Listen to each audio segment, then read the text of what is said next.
Наша сям'я вельмі любіць чытаць. Камусьці падабаюцца творы літаратуры, а хтосьці аддае перавагу часопісам і газетам, каб проста даведацца апошнія навіны. На паліцах кніжнай шафы стаіць вялікая колькасць выданняў, якія мы прачыталі і яшчэ збіраемся прачытаць. Сярод іх немалая доля выпадае на зборнікі класікаў і сучасных прадстаўнікоў беларускай літаратуры. Янка Купала, Якуб Колас, Василь Быков, Максим Богданович, Владимир Короткевич, Ян Камаур, Михай Слыньков. Усіх іх і не пералічыць. Празаікі, паэты, пісьменнікі. Цікавага шмат. З кімсьці з іх мы пазнаёміліся яшчэ ў юнацтве, а кагосьці адкрылі для сябе ўжо ў дарослым узросце. Але вельмі хочацца выдзеліць адзін зборнічак, які вельмі дораг нашай сям'і.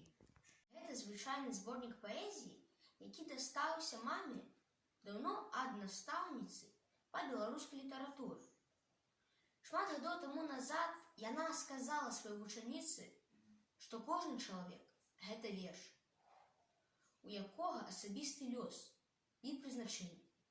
Кожны з нас раскрываецца па-свойму, як і творы з гэтай кнігі. Але чамусьці адзін з іх уразіў кожнага з нашай сям'і больш за ўсіх. Гэта верш Петруся Броўкі «А ты ідзі».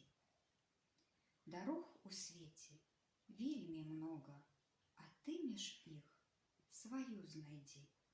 Няхай нялёгкая дарога, а ты ідзі, а ты ідзі.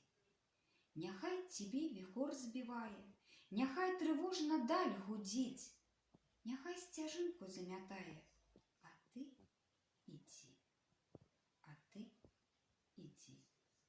Няхай звісаюць цемрай ночы, а ты на зорку ўдаль глядзі, няхай пясок і золь у вочы, а ты ідзі, а ты ідзі.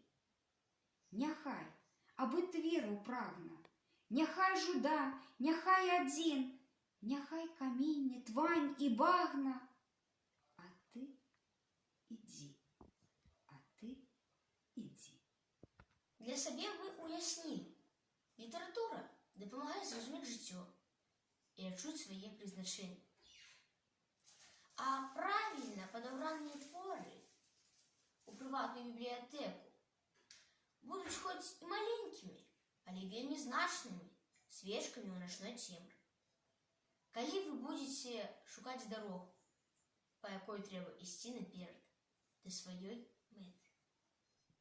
Яшчэ ў старэйшых класах я зразумеў, што кожны чалавек павінен прагна дабівацца свайго, бо дасягненне пастаўленых мэт – гэта тое, чаму вучылі нас бацькі і чаму вучым мы сваіх дзяцей.